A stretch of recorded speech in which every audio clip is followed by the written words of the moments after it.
너는 나에게 나는 너에게 잊혀지지 않는 하나의 눈짓이 되고 싶다 이렇게 했어요. 그러니까 꼭 의미가 있는 그런 이제 관계가 되고 싶다는 그런 얘기죠.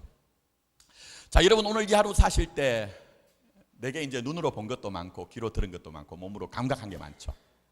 근데 그 가운데 꼭 내가 내 마음속에 남는 게 있고 그렇게 많이 내가 스쳐가는 감각 속에서 아무것도 아닌 게 있어요.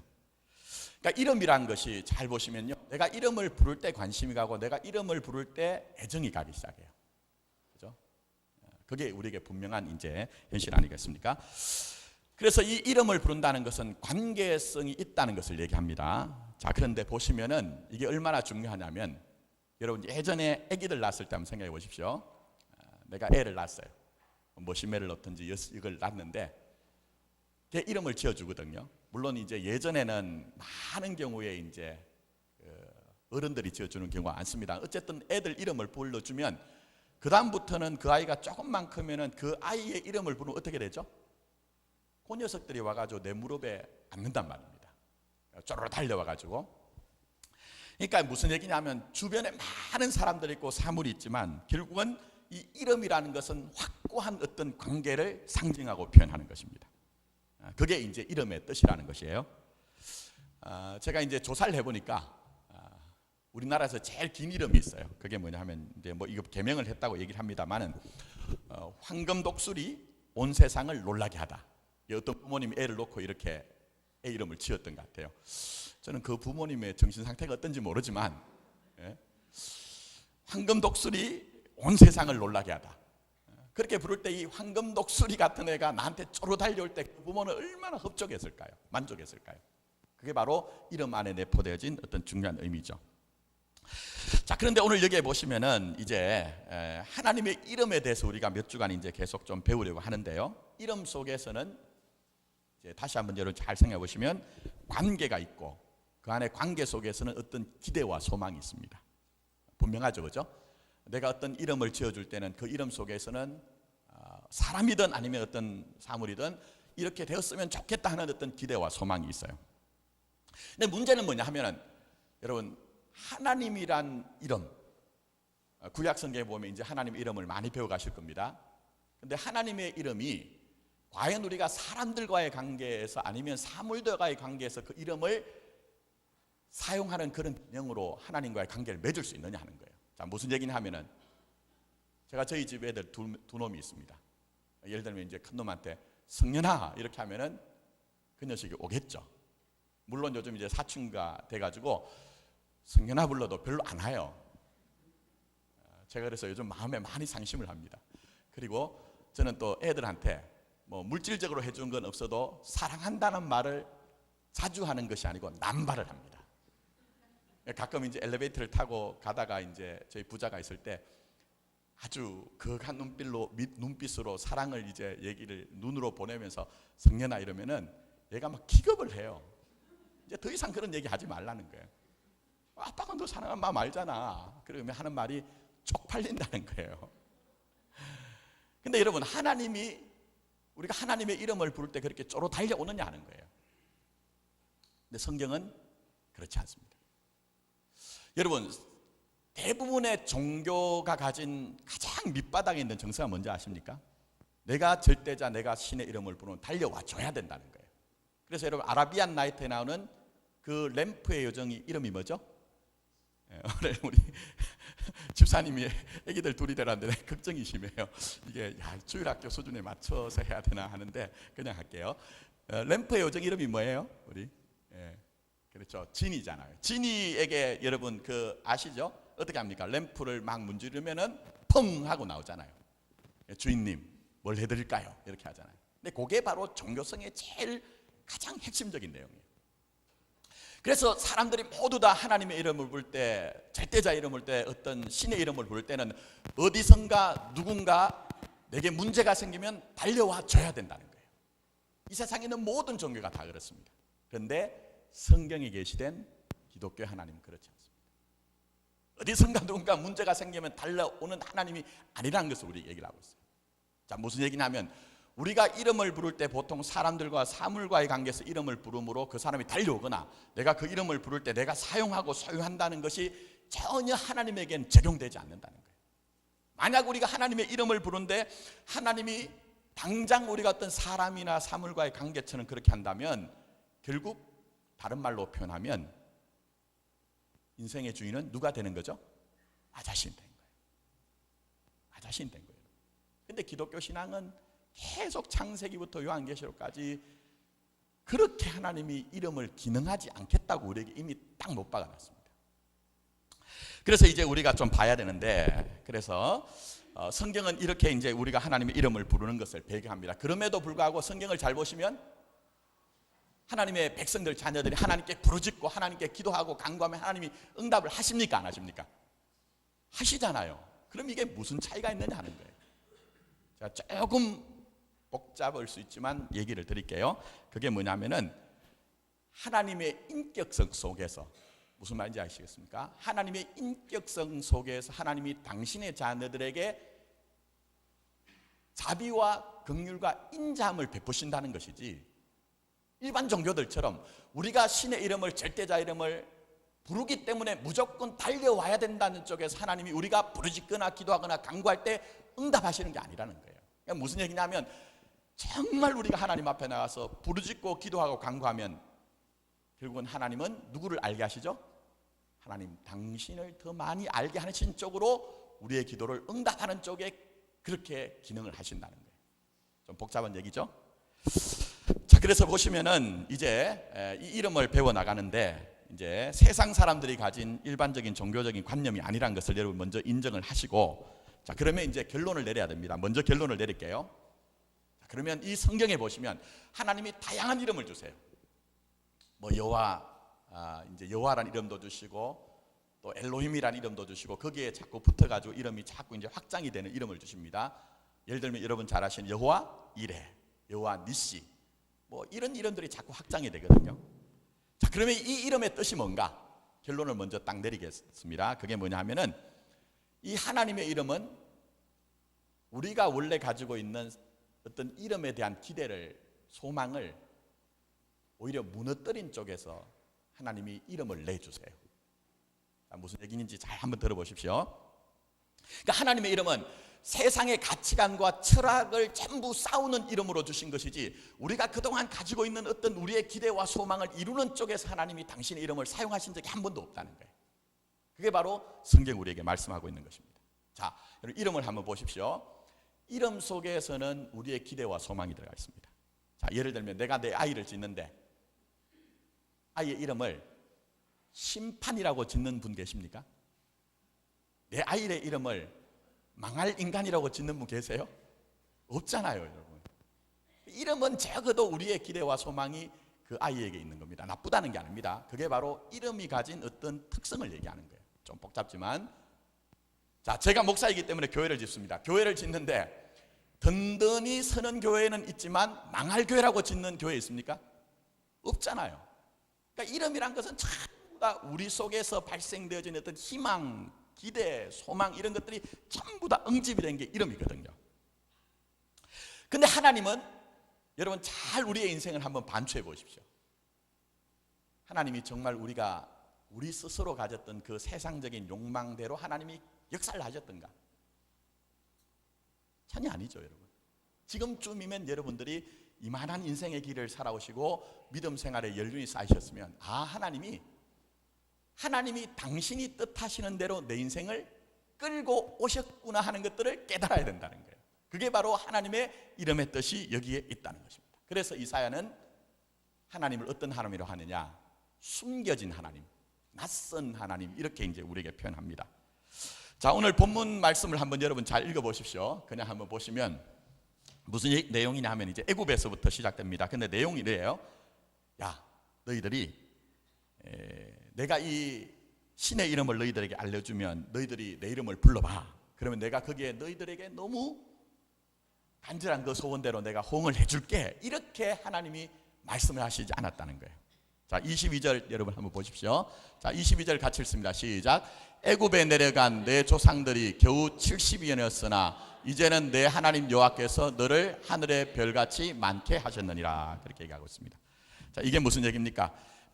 보시면은 이제 간단하게 말씀드리면은 하나님께서는 이스라엘 백성들이 의도한 결과가 아니고 하나님 당신이 의도한 결과를 내어놓으셨다는 거예요. 그걸 이제 22절의 말씀으로 지금 표현하고 있는 겁니다. 제가 이제 파워포인트를 자, 제가 요거를 좀 그려왔는데 한번 보십시오. 이상하게 넘어가네요. 자, 하나가 빠진 것 같아요. 원래 제가 수정을 했는 부분이 뒤에 안 들어간 것 같습니다. 자, 이제 뭐냐 하면은 원인이 있고 결과가 있으면 원인보다 결과가 크다는 거예요. 자, 그게 이제 오늘 여기 22절 말씀에 이제 얘기하는 겁니다. 자, 보시면은 너희들이 전혀 의도하지 않은 일을 내가 벌려놨다는 거예요. 그걸 지금 이제 22절에 표현을 하고 있는 말씀인데, 다시 꺼졌네요. 나왔습니다. 원인 결과. 자, 70명으로 내려간 너희의 그 가족들을 하나님이 뭘 만들어내시죠? 애굽에서 나라와 민족을 만들어내신 거예요. 그러니까 우리 안에서 도무지 생각할 수 없고 우리 안에서 도무지 발생되어질 수 없는 일들 앞에 하나님은 이스라엘 백성들을 딱 세워놓는 거예요. 그게 바로 하나님의 이름의 뜻이라는 것을 우리 얘기하죠. 그러니까 원인을 능가하는 결과를 만날 때에, 다른 말로 좀 표현을 할게요. 첫 시간이기 때문에 조금 어렵게 좀 말씀드립니다. 도무지 결과가 있긴 있는데 이게 내 안에서 아무리 찾아봐도 내 안에는 원인을 알 수가 없어요. 그러면 우리는 어느 쪽으로 달려가야 되죠? 만약 우리가 그런 일이 생겼으면 하나님 쪽으로 가야 되잖아요. 빨리 하나님 쪽으로 가야 되거든요. 이 결과가 생기긴 생겼는데 이게 내 지식의 문제도 아니요, 경험의 문제도 아니요, 능력의 문제도 아니요, 도출이 된 어떤 결과가 있긴 있는데 되긴 됐는데 내 안에 도무지 원인을 찾을 수 없을 땐 그때는 빨리 하나님 앞에 나서 하나님이 하셨군요 하는 것을 깨달으라는 거예요. 그걸 깨닫게 하기 위해서 하나님이 우리에게 뭘 주셨다고요? 이름을 주셨다, 이렇게 얘기하고 있습니다. 그것을 사도 바울은 나의 나 된 것은 뭐라고 하죠? 하나님의 은혜라 얘기하는 거예요. 성경이 다른 얘기하는 거 아닙니다. 똑같은 얘기를 사람에 따라서 사건에 따라서 다르게 표현할 뿐이지 전부 다 이것을 얘기하는 거예요. 자, 그러면 다시 한번 생각해 보십시오. 자, 애굽이라고 제가 말씀드렸는데, 자, 애굽을 여러분이 잘 이해를 하셔야 여러분이 정말 하나님의 이름의 본뜻을 알 수가 있습니다. 무슨 얘기냐? 우리는 애굽이라고 하면 지금부터 수천 년 전의 역사 속에 있었던, 모세를 중심으로 해서 있었던 어떤 동화적인 이야기로 이해를 합니다. 그러나 여러분, 성경은 이 애굽이라는 실체를 전부 다 뭐로 이해하느냐? 우리가 지금 몸으로 살아가고 있는 이 세상을 애굽이라고 얘기를 해요. 애굽이 뭐라고요? 우리의 지금 현실이 애굽이라고 얘기합니다. 그걸 성경이 우리에게 얘기를 하는 거예요. 그래서 성경은 과거의 사건일 뿐만 아니라 현재화된 그런 사건이라는 것을 우리에게 얘기하죠. 자, 보시면은 백성들에게, 이스라엘 백성들에게 왜 이 원인보다 결과가 큰 것으로 도출될 수밖에 없느냐 하는 것들을 여러분 한번 잘 생각해 보십시오. 무슨 얘기냐면 애굽이라고 하지만 사실은 애굽은 따로 있는 것이 아니라, 잘 한번 생각해 보시면 곧 애굽이 사람들이고 사람들이 애굽입니다. 그래서 우리는 우리들 속에서 전혀 하나님의 나라에 관한 것들, 생명에 관한 것들이 도출될 수 없습니다. 무슨 얘기냐면 여러분 잘 한번 생각해 보십시오. 한 나라가 구성되기 위해서는 세 가지 요소가 있다고 합니다. 하나는 국토가 있어야 되고, 영토가 있어야 되죠. 또 하나는 뭘까요? 주권이 있어야 되고, 그 다음에 하나는요, 아무리 거기에 있어도 백성들, 국민들이 없으면 안 되잖아요. 그 말은 무슨 말이냐? 백성들 개개가 모여서 결국 나라를 이룬다는 말은 나라가 곧 그 사람들이라는 거예요. 그러니까 여러분, 애굽이라고 할 때는 뭐 애굽이 멀리 떨어져 있는 것이 아니라 사실은 사람들의 집합체, 공동체, 그것이 애굽이라고 하면 우리가 살아간 이 세상이 애굽의 본질과 속성과 모든 것들을 가지고 있다는 거예요. 자, 그럼 제가 한번 예정을 해보겠습니다. 제가 얼마 전에 뉴스를 하나 신문에서 봤는데 이런 뉴스가 있어요. 저쪽 울산 쪽에 이제 어떤 모 노동조합이 말입니다. 노동조합이 힘이 센 것 같아요. 우리가 예전에 생각하던 노동하고는 많이 다릅니다. 요즘 오히려 몸을 움직일 때에 사실은 많은 어떤 소득을 얻는 그런 직업들이 많은 것 같아요. 그 자리가 꽤나 괜찮았던 모양이죠. 근데 여러분, 노동조합이라고 하고 노동조합의 간부라고 하면 뭘까요? 좀 쉽게 얘기하면 노동자들의 권익을 보호하는 사람들 아닙니까? 근데 이 사람들이 전부 다 구속이 됐어요. 왜 구속이 됐느냐? 뒤에 앉아가지고 노동조합에 나오는 돈을 횡령을 하고 그 다음에 거기에 취업을 하려고 하는 사람들한테 전부 다 돈을 받아서 그렇게 해서 구속이 됐어요. 제가 왜 이 말씀을 드리느냐, 그게 바로 이 땅의 속성이라는 거예요. 아무리 뭐 고귀한 가치를 내세우는 것 같아도 그 마지막 지점에 가면 이익이라는 것에 있어서, 힘이라는 것에 있어서 전부 다 굴복당하는 것이 이 땅의 속성, 곧 애국과 같은 이 세상의 모습이라는 거예요. 그러면 노동조합만 그러냐? 여러분 아시는지 모르지만 얼마 전에 모 기독교 기업을 표방하는 대기업이 난리가 났습니다. 아시죠 여러분? 그런데 그 기업이 어떤 일이 있었느냐, 알바생들한테 정당한 대가를 지불하지 않게 하기 위해서 시간을 쪼개가지고 그렇게 해서 뭐 수십억 원을 이렇게 남겼다, 그래가지고 그게 문제가 됐어요. 그리고 더 나가서는 그게 더 문제가 됐는 게 뭐냐면, 이 기업의 회장님이 전 세계적으로 유명한 작품들, 명품들을 컬렉션을 한다는 거예요. 거기에는 돈이 어마어마하게 들거든요. 근데 제가 그것을 보면서도 이게 바로 애국과 같은 이 땅의 실상이군 한 것들 깨달았다니까요. 자, 그러면 우리가 빨리 이해를 해야 되죠. 이런 일들이 왜 다 생기느냐? 결국 애국이라는 거예요. 우리 안에는 도무지 하나님의 나라나 생명 같은 것들이 만들어질 가능성이 전혀 없다는 것을 이미 우리에게 말씀하고 있죠. 잘 보십시오. 그래서 하나님은 이런 애국과 같은 세상에서 세상과는 다른 어떤 무리들을 만들어내세요. 그게 누구죠?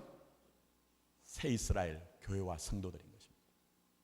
비록 우리가 이 땅에는 애국 같은 세상에서 몸으로는 매여 있으나, 그러나 영적으로는 여러분이 가치를 추구하는 그 철학적인 삶의 방향은 전혀 그 속에서 다른 것들을 하나님이 만들어내셔서 이 세상의 사람들과는 전혀 다른 방식으로 살기를 원하는 그런 소원을 가진 사람들을 만들어내는 것이 하나님의 뜻인 거예요. 그게 바로 교회와 성도라고 우리에게 말씀하죠. 그래서 그 사람들을 만들어내기 위해서 하나님이 당신의 이름을 사용하십니다. 어떻게 사용하십니까? 애국의 방식, 세상의 방식을 여전히 가지고 우리도 살아가고 싶어해요. 목사라고 해서 정말 성화가 돼가지고 전적으로 하나님의 영광과 존귀만을 위해서 살까? 그렇지 않습니다. 날마다 제 속에도 두 가지가 싸우고 있거든요. 사도 바울처럼 두 가지의 법이 싸운다고 했잖아요.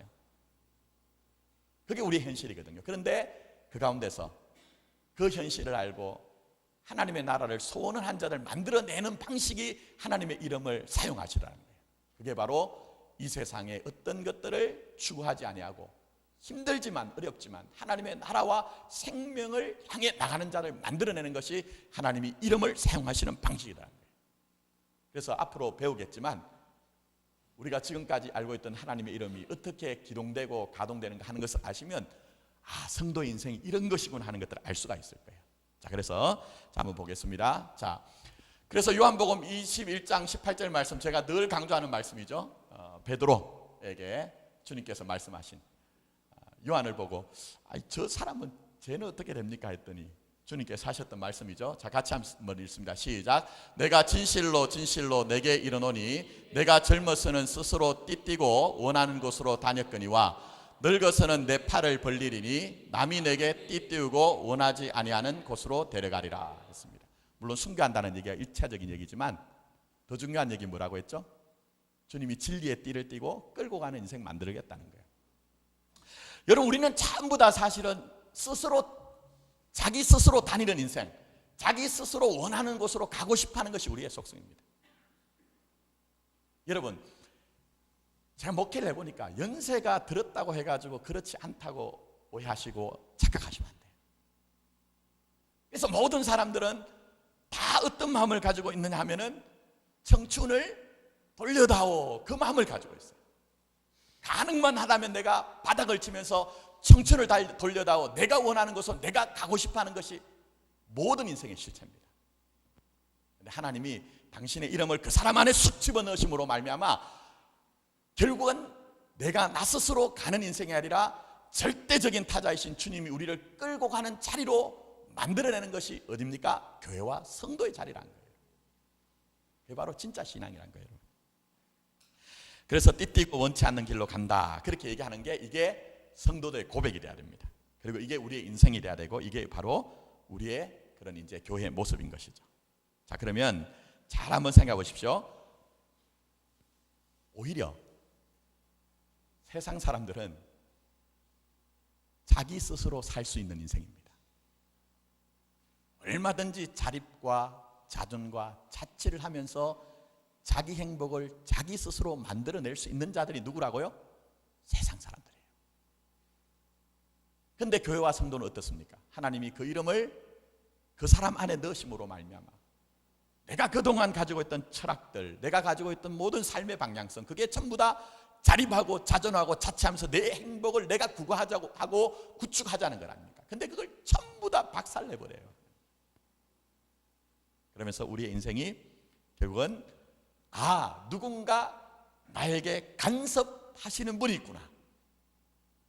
제가 지난주 인도와 간섭의 차이를 말씀드렸죠.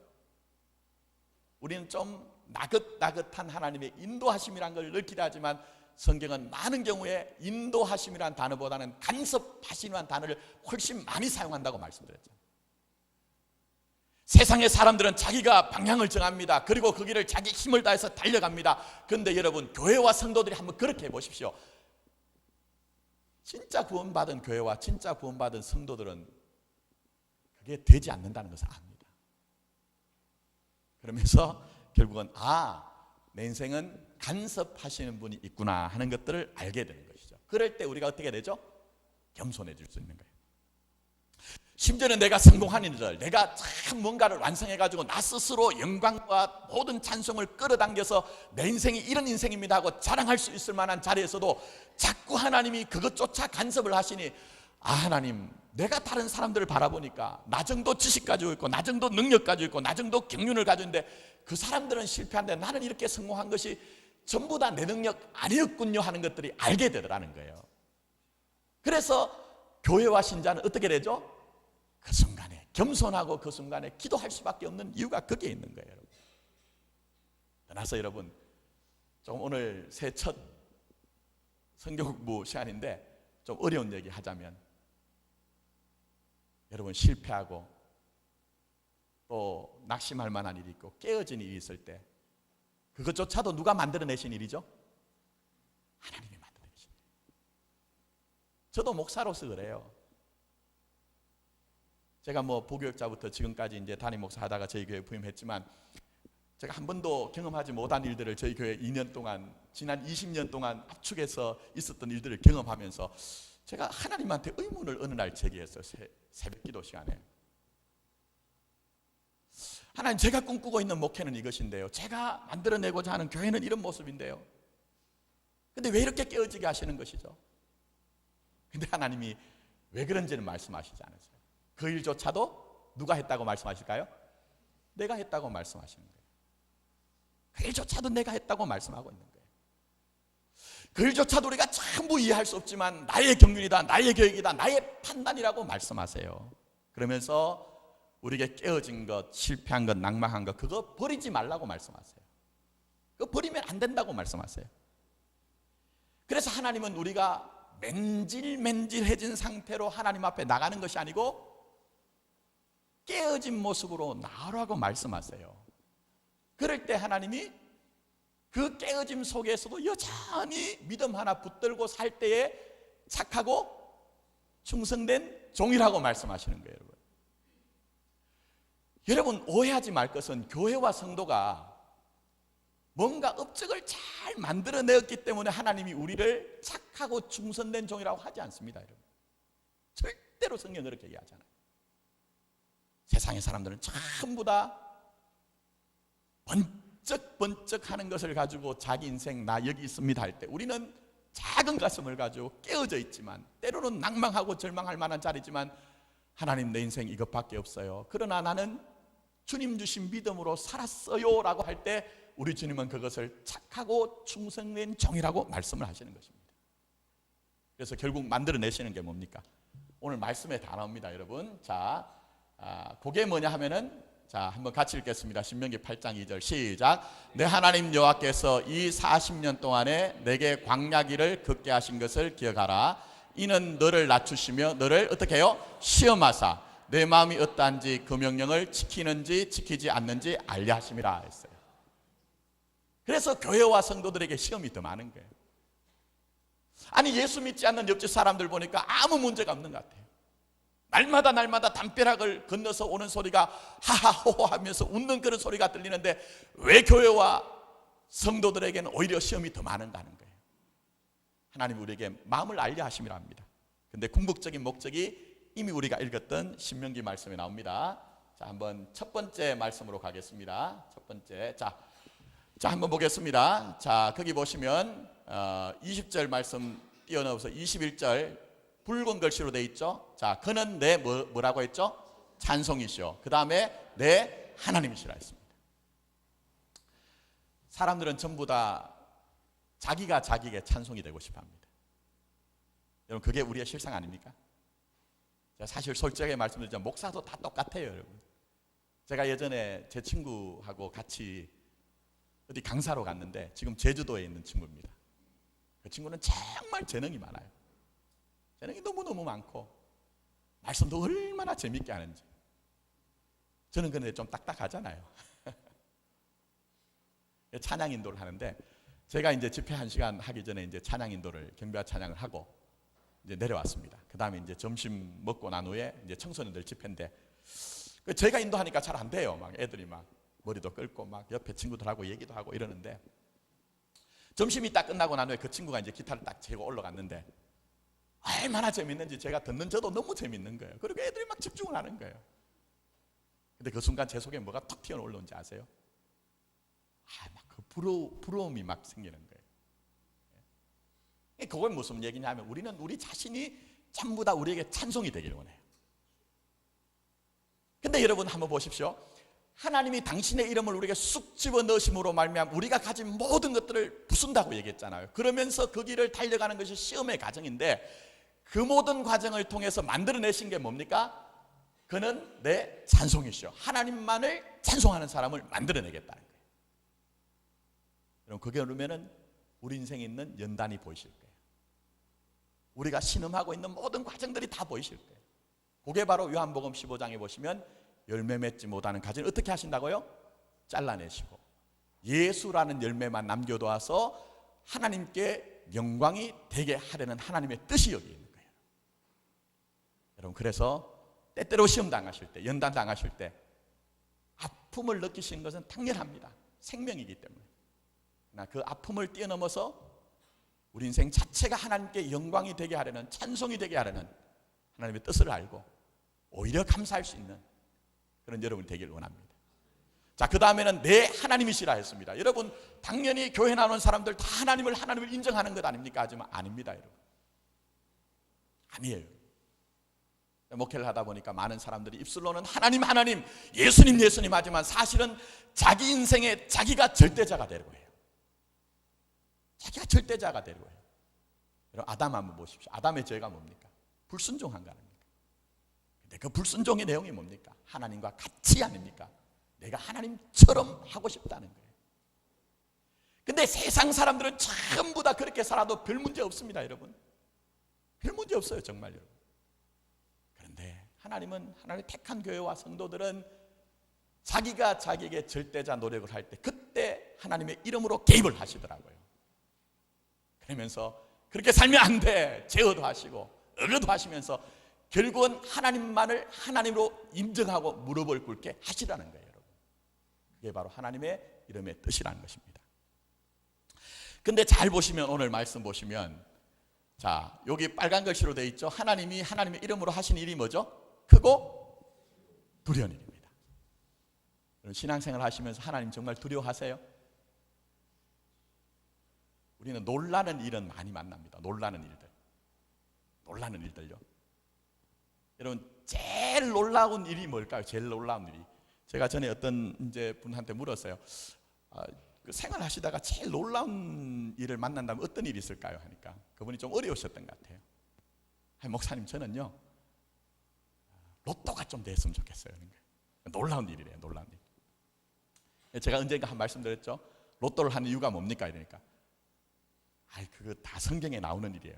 성경에 어디 나옵니까? 그러니까 아브라함이 로또 데리고 갔더라. 로또를 하는데 로또를 근데 여러분, 로또 1등을 하면 그게 크고 놀라운 일일까요? 크고 두려운 일일까요? 그건 놀라운 일이에요. 근데 하나님이 하시는 일은 크고 두려운 일이라 얘기합니다. 근데 진짜 크고 두려운 일이 뭘까요? 그게 아까 우리가 본 신명기 8장 말씀에 그대로 다 나옵니다. 자, 8장 2절에 아까 뭐라고 했죠? 시험입니다. 너를 시험한다는 거예요. 그게 진짜 크고 두려운 일이에요, 여러분. 그게 무슨 얘기냐 하면은 하나님이 하나님의 이름으로 개입하실 때 진짜 크고 두려운 일은 뭐냐면 내가 나의 본 모습을 보게 한다는 거예요. 진짜 크고 두려운 일은 뭐 다른 거 얘기하는 것이 아니고 내가 나의 모습을 보게 한다는 거예요. 여러분, 무슨 얘기인지 한번 잘 생각해 보십시오. 이스라엘 백성들이 애굽에 있을 때에 그들은 이 애굽의 종살에서 풀려나기를 고대했습니다. 그런데 하나님이 그들을 끄집어내셨는데 현실은 어떻습니까? 애굽보다 더한 시험이 기다리고 있습니다. 제가 신명기 8장 전체를 인용하지 않았지만 그 신명기 8장 전체의 내용이 뭡니까? 한마디로 얘기하면은, 세상말로 얘기하면은 너 자신을 알라는 거예요. 너 자신을 알라는 거예요. 내가 나 스스로 뭔가 믿음이 좋은 사람인 줄 아는데 그 광야길을 통과할 때마다 하나님 앞에 하나님을 전적으로 신뢰하지 못하고 하나님 앞에 불평하고 원망하던 것이 내 모습이란 거예요. 내 안에 의로운 모습이 있는 줄 알았는데 조그만 일에도 내가 그 의의 모습이 전부 다 바스라지고 내 안에 하나님의 의가 아닌 세상의 어떤 그런 공로를 취하려고 하는 것이 우리의 모습이더라는 거예요.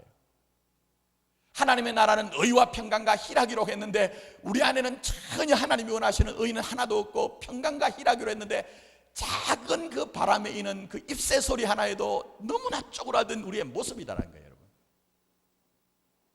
그게 바로 하나님이 하나님의 이름으로 우리 교회와 우리의 인생에 관입하실 때 하나님이 하시는 일이란 겁니다.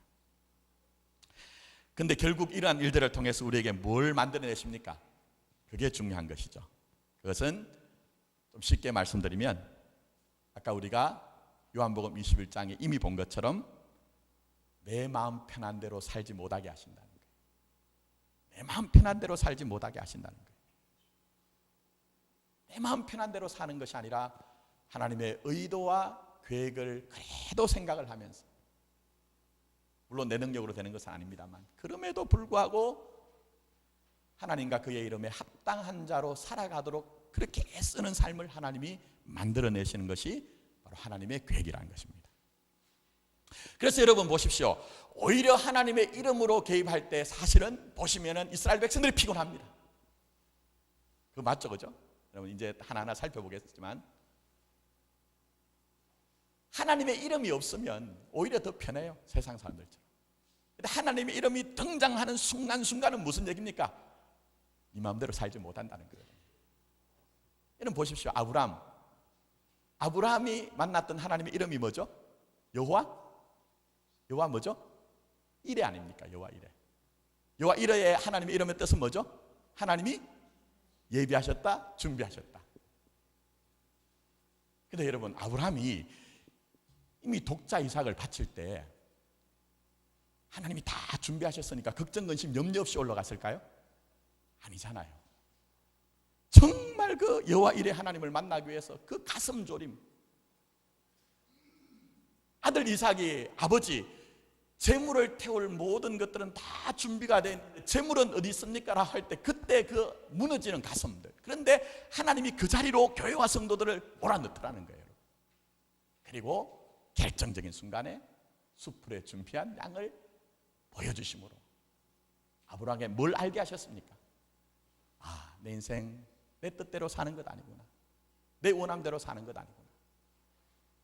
내 아들이 바쳐졌지만 사실은 내 인생이 그게 바쳐지고 나는 내 인생을 내 마음대로 내 뜻대로 사는 것이 아니라 내가 분명히 알지 못하지만 그러나 하나님의 큰 경륜과 뜻을 생각하면서 거기에 내가 맞춰 사는 인생이구나 하는 것들을 알아갔잖아요, 여러분. 그래서 그때서야 비로소 아브라함이 아브라함 된 거예요, 여러분. 저는 우리 교회가 그렇게 됐으면 좋겠어요. 점점 더 많은 분들이 주님의 십자가 앞에 나올 때마다 뭐 내 원하는 것, 내 필요한 것 그것 끝까지 고집하는 것이 아니고 무릎 꿇을 때마다 하나님이 내 인생에 관입하시고 가입하셔서 이렇게 하나님이 당신의 뜻을 이루어내는 걸 한 것들을 알아가는 분들이 생겼으면 좋겠다는 거예요. 그래서 보시면 하나님의 이름이 등장하는 곳에는 좀 불편함이 있어요. 또 때로는 우리에게는 억울함도 있을 수가 있습니다. 근데 그때 우리가 알게 되는 게 있어요. 나의 실체를 알게 됩니다.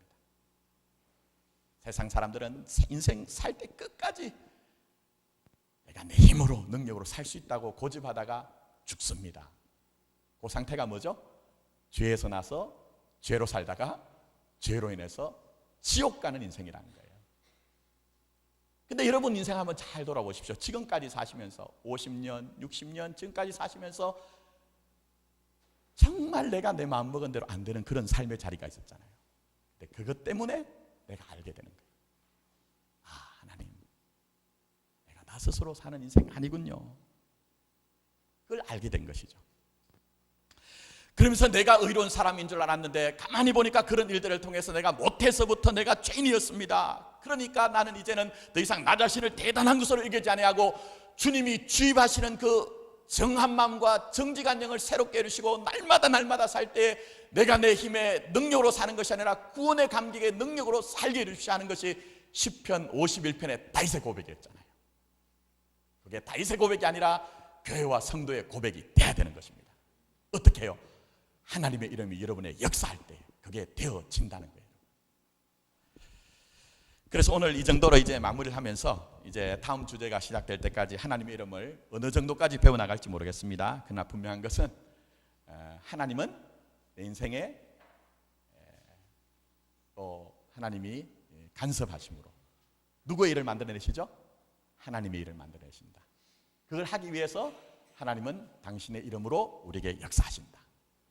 그래서 여러분 이 성경 공부를 하시는 동안 내가 그동안 견지하고 있던, 내가 그동안 공부하게 했던, 내가 그동안 확보했던 그런 어떤 것들을 좀 내려놓았으면 좋겠습니다.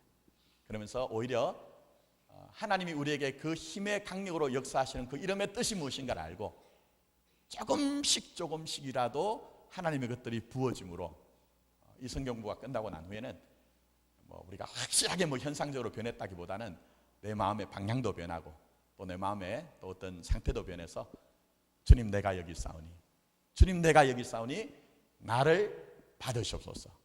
나의 나 된 것은 누구의 은혜라고요? 하나님의 은혜다 하는 고백이 여러분의 입술의 고백, 마음의 고백, 삶의 고백이 되기를 예수님의 이름으로 축원합니다. 아멘.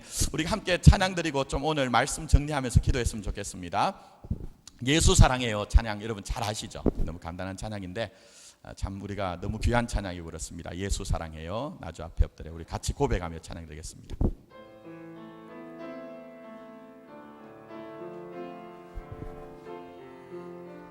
예수 사랑해요. 예수 사랑해요.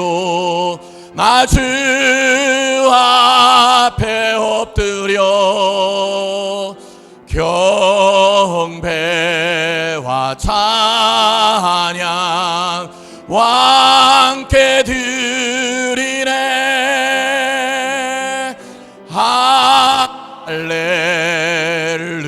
할렐루야 할렐루야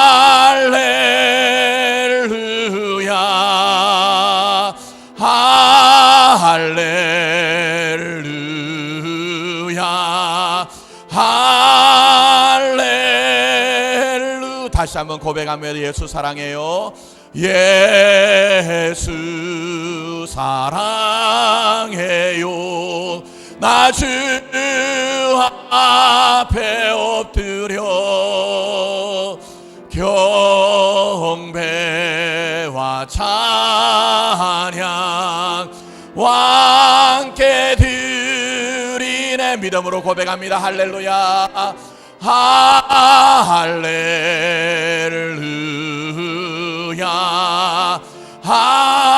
할렐루야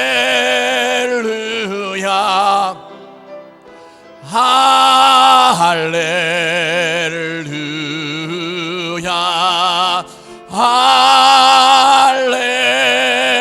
할렐루. 아멘. 이제 우리가 함께 기도드리길 원하는데요. 제가 오늘 이제 글을 하나 받았는데 이런 글이 있습니다. 눈을 감으시고 한번 생각해 보십시오. 어릴 때는 선물을 주면요 선물 내용보다는 포장에 관심이 간다.